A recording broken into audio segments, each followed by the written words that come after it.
The crew stood around the glowing device, their eyes wide with curiosity and fear.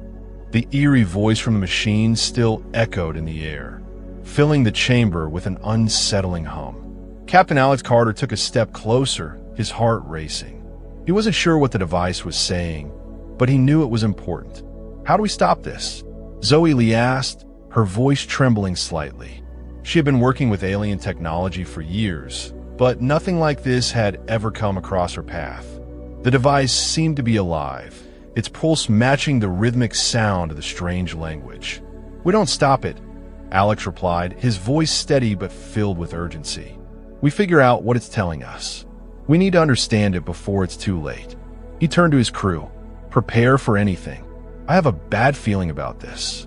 Zoe nodded, but there was a look of doubt in her eyes. "I'll try to analyze the symbols around the room," she said. "Maybe they can give us a clue about what the device is trying to communicate."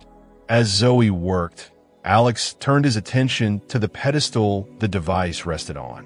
The metal surface seemed smooth and cold, but the blue light pulsed more brightly now, almost as if it were trying to get their attention. The room was filled with a strange tension, the air thick with an energy that seemed to press against them. Suddenly, a loud crack echoed through the chamber. The floor beneath their feet began to shake, and dust fell from the ceiling. The crew exchanged worried glances, and James Shaw stepped back, his hand gripping the edge of the pedestal for balance. "What's happening?" he asked, his voice panicked. "I don't know," Alex said, his eyes scanning the room. "It's the device. It's activating something." He turned to Zoe. "How's the translation going?" Zoe's fingers flew over her tablet, her eyes scanning the symbols on the walls.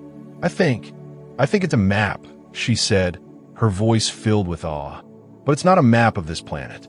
It's showing different places, distant stars, galaxies even.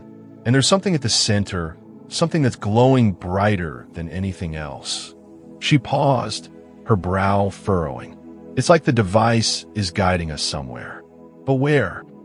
Before Alex could respond, the walls of the chamber began to vibrate. The symbols on the walls seemed to shift and rearrange themselves, almost like they were alive, responding to the device's activation. The humming voice grew louder, and for a moment, Alex could have sworn the walls themselves were speaking to him. "We have to move," Alex said, his voice urgent. "If we stay here, we might get trapped." He turned to his crew. "Zoe, keep working on that translation. James, help me get this device to the ship."